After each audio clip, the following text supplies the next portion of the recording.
정용실의 뉴스 브런치.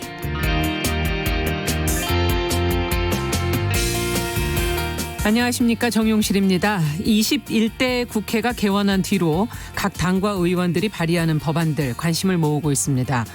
자, 이번에는 통과될지 주목되는 법안 중에 하나로 차별금지법이 있는데요. 이 차별금지법은 성별, 장애, 성적 지향, 출신 국가, 민족, 인종, 언어 등을 가지고 사람을 차별하지 못하게 하는 취지의 법입니다. 정의당이 모든 당과 함께 발의하려는 의지를 보이고 있고요. 국가인권위원회도 입법 권고를 검토하고 있습니다. 또 최근에 미래통합당 초선 의원들이 모든 차별에 반대한다는 피켓을 들고 무릎을 꿇었죠. 차별금지법 취지에 부합하는 성명서도 낭독을 했습니다. 사실 사람이 사람을 차별하지 않는 건 법 이전의 양심과 도덕의 문제가 아닐까 하는 생각이 드는데, 차별금지법을 어렵게 논의해야 하는 게 현실이고 법 제정에는 사실 매번 실패를 해왔습니다. 심지어 지난 20대 국회에서는 발의조차 못했는데요. 모든 사람을 넘어 원수마저도 사랑해야 할 일부 종교계의 반대가 가장 큰 장벽이라는 점도 아이러니하다 하는 지적이 많습니다. K-팝, K-방역, K-뷰티, K-무비까지 이 모든 것을 가진 우리나라, 왜 아직도 차별금지법 하나를 갖지 못하는 것인지, 이런 걸 두고 의문의 일패라고 해야 할까요? 네, 6월 15일 월요일 정용실의 뉴스 브런치 시작하겠습니다.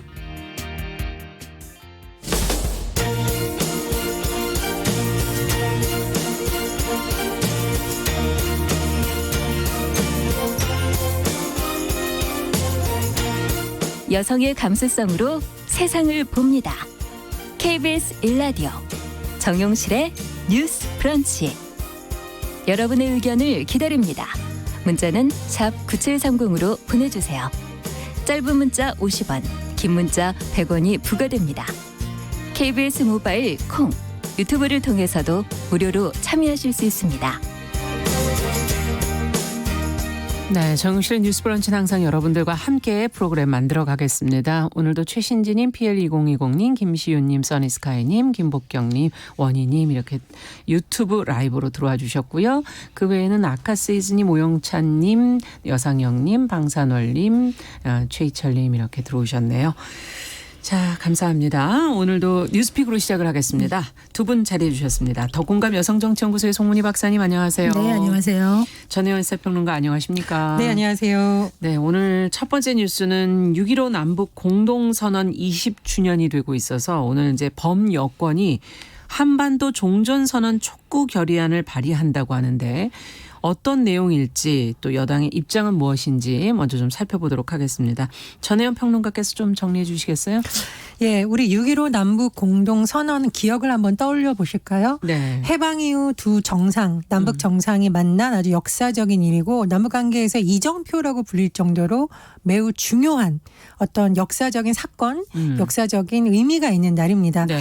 실제로 그때 나왔던 신문을 한번 보면은요, 모 신문사의 경우에는 일면에 아무런 글씨를 쓰지 않았습니다.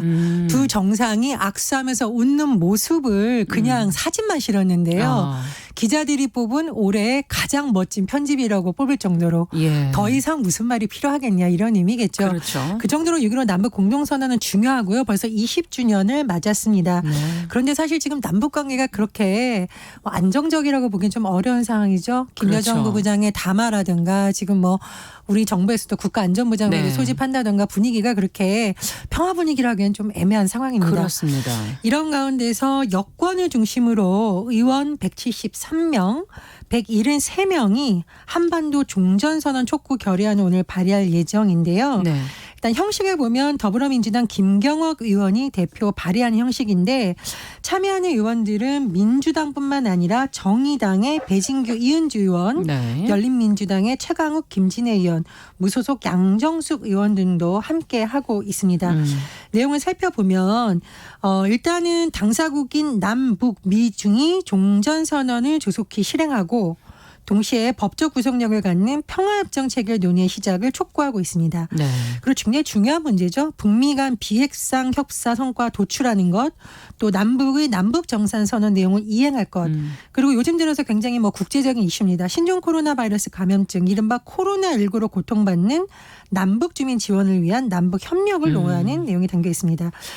지금 용어 중에서 종전선언 나오잖아요. 네. 굉장히 사실 오래된 선언인데 1953년에 정전협정 체결 이후에 계속 이제 한반도 정전 체제를 해소하기 위해서 추진이 됐었고 특히 2006년 11월에 아시아 태평양 경제협력체 APEC 정상회의 당시 한미 정상회담에서 최초로 논의됐었고 그 다음해에는 그 유명한 14선언이 나왔었죠. 네. 그리고 2018년 굉장히 중요한 사건이 또 하나 있었죠. 바로 판문점 선언입니다. 그래서 판문점 선언에서도 이 종전선언 추진이 명시되기도 했는데 물론 여권에서는 이런 노력을 하고 있는데요. 지금 뭐 야당의 반응은 그렇게 호의적이지 않고 또 지금 북한에 나오는 어떤 발언들도 계속 강성 발언이기 때문에 네. 또 어떻게 추진될지는 지켜봐야 되는 상황입니다. 네. 진짜 이제 북한 얘기를 해주셨지만 지금 군사 행동까지도 지금 예고를 하고 있고 당분간 뭐 미국하고도 대화에 나서지 않겠다 뭐 이런 입장을 지금 드러내고 있기 때문에 하필 이제 또 지금 이 시점에 이 와중에 하는 그런 여야의 시각이 지금 엇갈리고 있는 것 같은데 어떻게 보십니까? 이 6.15 공동선언의 정신을 어떻게 그럼 우리는 되살려 가야 될지 또 어떤 부분이 또 우리가 보완이 돼야 될지 어떻게 보십니까? 지금 북한의 대남 비난 수준이 좀 과도하다 이 정도로 심해지고 있는 상황인데 네. 종전선언 이야기를 하고 있는 것이거든요. 사실 오늘 같은 날은 이제 6.15 20주년이기 때문에 6.15의 어떤 정신을 살려나가는 것도 필요한데 또 한편으로 본다 그러면 지금 북한의 어떤 대남 압박에 대해서 대응을 해야 되는 이 두 가지 숙제를 다 갖고 있는 게 지금 정부의 고민이 아닐까 이런 네. 생각이 드는데요. 사실은 이 6.15의 정신이라는 것이 남북한이 우리 민족끼리 자주적으로 통일을 하자라는 게 기본 정신이었거든요. 네. 그리고 이제 방식으로는 연방제로 가자 뭐 이런 거였는데 그때 이후로 지금까지 2020년이 올 때까지 남북관계의 현 주소가 무엇인가를 다시 한번 생각하게 돼요. 이를테면은 문재인 대통령이 중재자 얘기를 하면서 참 적극적으로 많은 노력을 네. 했음에도 불구하고 오늘날의 남북관계를 본다 그러면 북한이 연이어 지금 대남 죗값을 치러라 이런 얘기까지 하고 있는데 도대체 무슨 죄를 지었다는 건가 생각을 해본다면 북한의 관심이 남한에 있지 않은 겁니다. 네. 근본적으로는 북미 간의 어떤 지금 협상이 제대로 되지 않고 있는 이런 부분에 대한 불만을 남한을 때리기를 통해 가지고 이제 미국을 압박하는 것이거든요.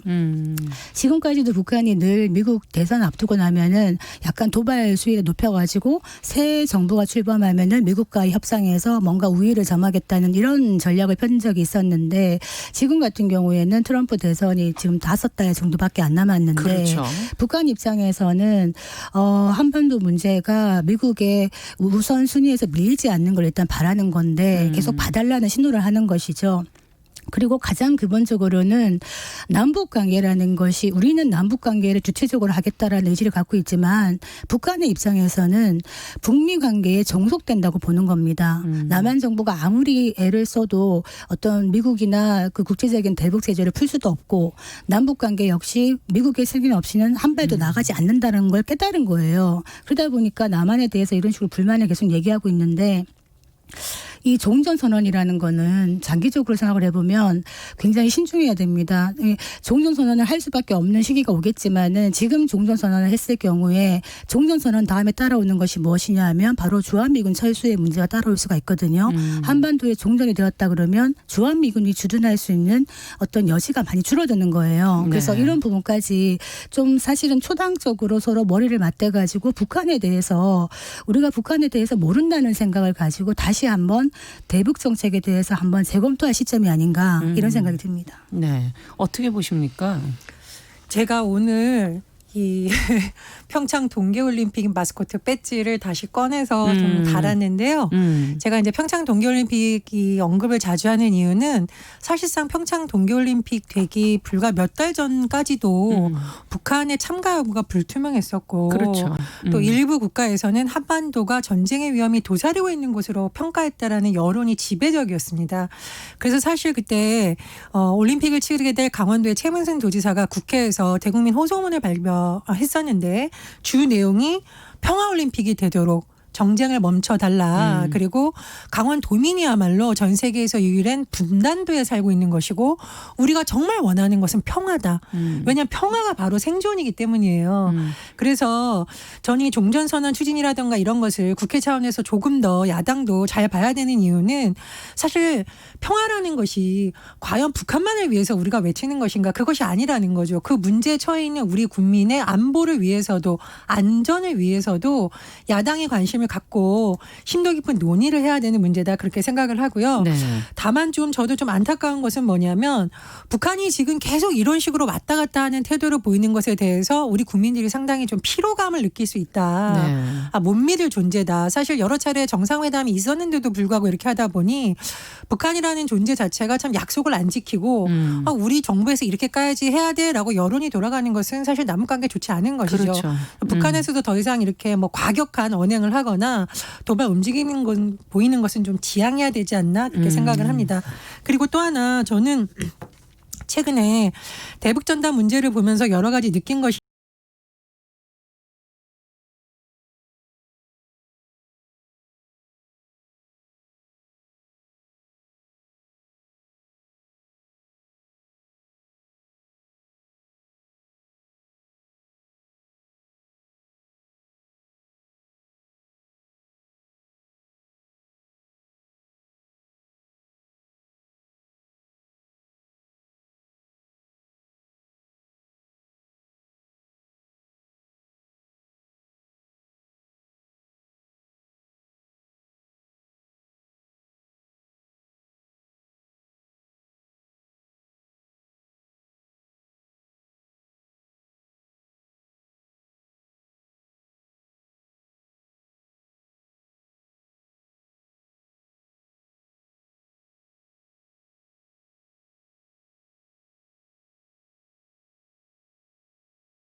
왜냐하면 북한 입장에서는 한국은 당사자가 아니라고 생각하는 거예요. 이 핵에 대해서는. 그런데 문제는 북한은 미국에 대해서 핵 보유국을 사실상 인정받는 것이 초유의 목표입니다. 네. 그렇기 때문에 이 부분은 정확하게 인지를 하고 북한과의 협상을 이어나가야 되지 않겠나 이 생각이 듭니다. 근데 네. 저는 자꾸 통합당에서 현 정부가 북한이 뭐 이렇게 뭐 강성 발언에 대해서 왜 침묵하냐라고 얘기를 하는데 통합당 정치인들이 정부나 여당 정치인들이 과연 불종적이라서 정말 그렇다고 생각할까 의문이에요. 그럼 우리도 똑같이 거센말을 쏟아붓고 어떤 북한의 체제에 대해서 비난하고 원색적인 용어를 하는 게 과연 한반도 평화에 도움이 되느냐.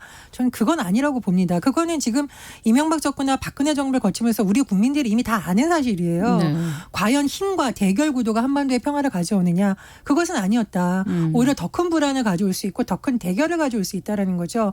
그래서 통합당도 지금 뭐 삼선 의원도 계시고 중진 의원들이 계시는데 그런 경험을 복귀해서 그럼 앞으로는 어떤 방향으로 나아가실 것에 대한 그렇죠. 정말 저는 허심탄회한 토론이 이루어져야 된다고 봅니다. 네.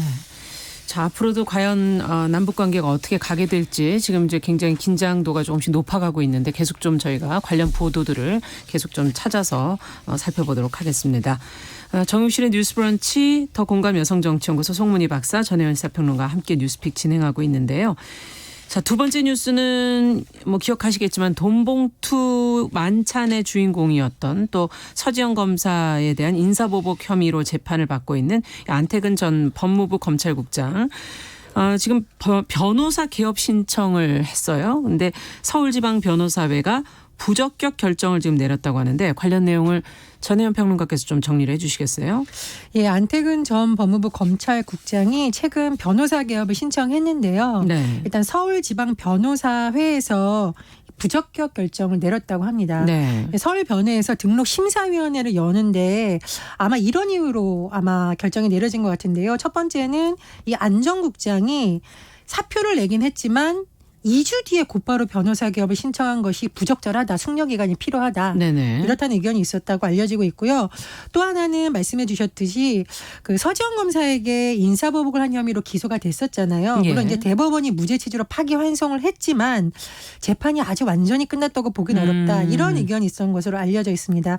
그런데 이제 완전히 결론이 난 것은 아니고 서울 변호사에서 이것을 정리해서 대한변호사협회에 전달할 계획이라고 하는데 네. 이 최종적으로는 대한변협이 결정을 하게 되고 합니다. 근데 조금 예전 사례를 모아보면 이게 변협에서 어떤 결정을 내릴지 좀 판단하기 어려운 것이 별장 성접대 의혹 사건 우리 여러 번 다뤘었죠. 예. 성접대가 아니라 성폭행이다 이런 주장도 나오고 있는데 김학의 전 법무부 차관의 경우에는 대한변협에서 서울변협의 서울 변회죠. 변회 부적격 판정을 뒤집은 사례가 있습니다. 그래서 앞으로 대한변협이 어떤 결정을 할지 또 관심이 모이고 있습니다. 그렇군요. 지금 이제 얘기해 주신 것처럼 사회적인 물의나 논란을 일으킨 검찰 출신 인사들의 변호사 개업을 그냥 쉽게 하게 한다 하는 그런 비판이 있고 안 전 국장의 개업 여부 최종 결정을 앞서 말씀하신 대한변호사협회에서 이제 한다고 하는데 어떻게 될지 두 분은 어떻게 보십니까? 제가 볼 때는 아마 변호사 개업할 것 같아요. 그러니까 왜냐하면은 지금 숙려 기간을 두겠다고 하는 거는 면직 처분을 한 다음에 바로 변호사 하겠다고 하니까 너무 급한 거 아니냐. 한 2주간 숙려 기간 가져라 이런 얘기를 하는 것인데 예. 사실은 그게 아니라 이 과정을 보면은 처음에 면직을 했었죠. 면직.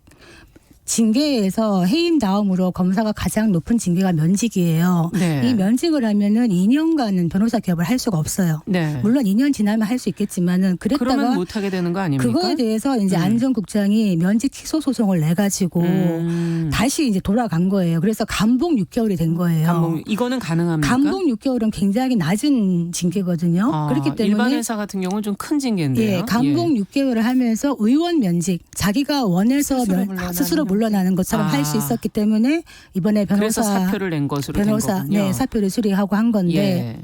문제는 서울지방변협에서 부적격하다는 결론은 냈지만은 대한변협에서 조금 시간이 지난 다음에 변호사 개업 다시 허용해 줄 것 같다라는 거를 법조계에 계신 분들이 많이 얘기를 하시더라고요. 그래서 문제는 뭐냐면 네. 이런 문제가 있는 어떤 인사들, 전문가들 그리고 뭐 의사들 우리가 얘기를 많이 합니다. 어떤 성추행이나 이런 거에 관련돼 가지고 이제 복역을 하고 난 다음에도 다시 의사를 하거든요. 그런 것처럼 이 경우에도 뭐 성범죄로 지휘를 받았던 검사라든가 이런 사람들이 변호사 개업을 하는 거예요. 그래서 이 부분은 뭐 어떻게 법으로 막을 도리는 없습니다. 참 씁쓸하네요. 네. 예. 저는 이제 의사와 변호사의 공통점이 있죠. 의사는 사람의 물리적 생명을 다루는 거고 변호사는 사람의 사회적 생명을 그럼요. 다루는 매우 중요한 직업이기 때문에 사실 과거에는 도덕성이 떨어져도 규제할 방법이 없었어요. 근데 말씀해 주셨듯이 의료계의 경우에 성범죄자가 다시 또 의사 면허를 다시 얻어서 하는 경우도 있고 최근에 논란이 된 거는 의대생이 또 그런 사건에 연루됐는데 제적이 되고 난리가 났었거든요. 그러다 보니까 국회에서 결국은 의료법 개정안을 제출하면서 이런 것에 대해서 법적으로 규제를 해야 된다는 내용이 나온 겁니다. 변호사 같은 경우는 좀 특수하긴 하지만 저는 대한변협에서 자체적으로 이런 방안에 대해서 어떤 여론을 담지 못한다면 결국은 국회로 이게 넘어가거든요. 근데 그런 방식은 꼭 좋은 방식이라고 볼 수는 없고요. 그렇죠. 대한변협이라는 아주 큰 조직이 있고 또 대한변협이나 변호사에서 또 징계를 하기도 합니다. 그 변호사의 품위 손상이라던가 또는 비밀 유지 이런 것을 어겼을 때. 근데 문제는 뭐냐면 징계가 너무 가벼워서 정말 자기네들끼리 봐주는 솜방망이라는 비판이 계속 제기가 됐거든요. 대한변협이 이번 일을 계기로 법조계가 조금 더 국민들로부터 신뢰받고 존경받으려면 변협 역시 윤리적 기준도 좀 대폭 강화하고 국민적 공분을 일으켰던 사건의 당사자들에 대해서는 어떻게 해야 될지 심도 깊은 논의도 내부적인 규정 하고요. 같은 것도 좀 필요하겠네요. 그렇습니다. 내부 규정에 대해서도 국민 법감정에 맞춰서 좀 고치려는 노력이 있어야 된다. 이렇게 봅니다. 네. 자, 끝으로 저희 간단히 뭐 좀 전해드리자면 얼마 전에 저희가 자신의 뿌리를 찾아 친자 확인 소송을 했던 해외 입양인 카라보스 씨 소식을 전해드렸었는데 그때 이제 재판 중이다 이런 말씀을 드렸었고 소송해서 승소를 했다고 지금 보도가 나왔어요. 관련 내용을 송 박사님께서 좀 예, 전해주시겠어요? 우리 어떤 방송에서 다뤘었죠. 네. 그래서 2살 때 이제 입양이 되었다가 본인이 한국의 아버지를 찾아왔는데 이제 거부를 당한 거죠. 그랬더니 소송을 해서 사실은 이제 친자가 맞다는 것을 확인해 달라는 소송에서 승소를 했습니다. 아. 이게 어떤 의미가 있냐면 예, 예. 해외 입양인이 국내에 있는 친부모를 대상으로 친생자 인지청구 소송을 해서 승소한 게 처음입니다. 처음입니까? 네, 참 사실은 해외 입양이 지금까지 작년 기준으로 한 24만 명이 넘어간다 그러는데 한 3분의 2가 다 해외 입양이라 그래요. 입양 중에. 국내가 그런데 아니고. 네네. 네. 근데 이런 해외에 있는 분들이 국내에 있는 친부모를 찾기 위한 많은 루트가 차단되어 있기 때문에 사실은 왜냐하면은 입양 특례법이라는 게 있는데 예. 거기에서 이제 자기가 입양과 관련된 정보를 구하거나 친부모의 이름이나 생년월일, 주소 이런 거를 이제 청구를 하잖아요. 예, 예. 그런데 친부모가 거부하면 만날 수가 없어요. 아, 거부권이 부모한테 있습니까? 네, 친부모가 예. 거부하면 만날 수가 없기 때문에 사실은 거의 만나지 못하거나 만나더라도 거부당한다든가 이렇게 해서 실제로 입양에 대한 정보 청구를 해도 20%만 친부모를 찾는다 그래요. 20%. 예. 그런데 이제 이분 같은 경우에는 카라보스라고 하는데 한국 명이 강미숙 씨라고 하거든요. 예. 이분이 이번에 이제 인지신고를 만약에 재판 확정 후에 인지신고를 하면 그 원래 친아버지의 가족관계 등록부에 피인지자로 기재가 됩니다. 이건 무슨 의미입니까? 피인지자, 인지를 받은 사람이 되는 거죠, 아버지로. 그렇기 때문에 아버지를 만날 수가 있는 거예요, 법적으로. 네. 왜냐하면은 피인지자가 되면은 여러 가지 문제, 법적인 뭐 상속이라든가 이런 문제가 생길 수가 있기 때문에 이복 남매들이 만남을 거부하고 있지만은 이 강미숙 씨의 생각은 이 아버지를 만나는 것이 목표가 아니라 아버지를 통해서 엄마를 만나고 싶은 거예요. 아, 그렇습니까? 예, 본인이 아이를 낳고 나니까 그런 생각이 들었다는 거예요. 어머니가 자신의 아이를 버리고 나서 어떤 생각으로 하루하루를 살았을까? 이 생각을 하면서 엄마를 만나고 싶었다. 지금 아버지의 주소밖에 모르는 네네. 거죠? 그래서 혹시나 이 방송을 들으신다면은 진짜 이 분이 하는 얘기, 엄마에게 하는 얘기가 좀 짠한데요. 정말 많이 힘들었다. 그러면서 미안해하지 말고 엄마 연락을 주세요. 엄마랑 인생을 같이 살고 싶다. 이런 얘기를 하는데 아이를 낳아보면 엄마에 대한 그림이 더 많아지잖아요. 그렇죠. 그래서 방송 들으신다면 어머니가 연락하셨으면 어떻겠는가 이 생각이 드네요. 아, 그렇군요. 이런 사례가 좀 앞으로도 그러면 좀 많아질까요? 어떻게 보십니까? 이분이 언론 인터뷰를 좀 보니까 소송을 원래부터 하려던 것은 아니었고 근데 이제 아버지와 대화를 할 수 있는 방법을 찾다 보니 소송까지 갔다 이렇게 거군요. 밝혔습니다. 그리고 네. 이런 모든 일을 하게 된 이유 아버지와 5분간 대화할 수 하기 위해서다. 5분. 단 5분도 그동안 대화하기 어려웠다는 거죠. 그래서 참 입양인의 권리에 대해서 많이 생각해보는 계기가 됐고요. 네. 제가 사실은 이 KBS 뉴스 영상 이분이 인터뷰하고 눈물을 흘릴 수밖에 없는 게 이분이 이제 영어로 거의 대화를 해요. 인터뷰를. 그렇죠. 예. 마지막에 엄마에 대해서 하고 싶은 말은 한국어로 합니다. 한국어 약간 서툴죠. 뭐라고 하냐면 저 많이 힘들었어요. 여기까지 너무 싸웠어요. 그러니까 웃어주세요. 미안해하지 말고 그냥 오세요. 만나고 싶어요. 강미숙입니다. 근데 저는 이분이 이거 한국어로 발음하기 위해서 얼마나 연습을 많이 했을까. 그리고 왜 굳이 익숙한 영어가 아니라 한국어로 했을까. 엄마가 들어주길 바라는 엄마가 나의 마음을 한국어로 듣고 더 빨리 파악하기 위해서 그런 게 아니라 그래서 너무 절절해서 사실은 수많은 인터뷰 기사를 봤지만 어제 인터뷰 기사를 봤는데 많은 분들이 우시더라고요. 맞아요. 그래서 이 방송을 들으신 어머님 계시다면 정말 딸이 엄마를 비난하려는 것도 아니고 그냥 같이 행복하게 살고 싶다라는 의사를 밝히셨으니까 연락을 좀 해주시면 어떨까 그런 생각이 듭니다. 참 가슴 아픈 이야기죠. 부모와 자식 간의 관계가 뭐 피로 연결되었다고 하지만은 사실은 많은 시간을 공유하지 못했기 때문에 뭐 서먹서먹할 수는 있겠습니다만 그렇다고 해서 친부모를 찾는 거를 거부할 당했을 때 그 마음. 최근에 어떤 여성이 25살이었는데 해외 입양인이었어요. 백혈병 투병을 하면서 국내에 있는 부모를 만나고 죽고 싶다 이런 생각을 했는데 국내에 힘들게 왔는데 부모가 거부를 한 거예요. 그래서 결국 만나지 못하고 죽음을 맞이하는 이런 경우가 있는데 사실은 이 친부모가 원치 않더라도 친부모가 누군지 알 권리는 어떻게 보면 기본권이죠. 자식의 기본권이기 때문에 이 입양특례법에 조금 예외 조항을 두는 게 어떻겠는가 이런 생각이 듭니다. 네. 자, 오늘 뉴스픽은 여기까지 듣도록 하겠습니다. 전혜연 평론가, 더공감 여성정치연구소의 송문희 박사 두 분 수고하셨습니다. 감사합니다. 감사합니다.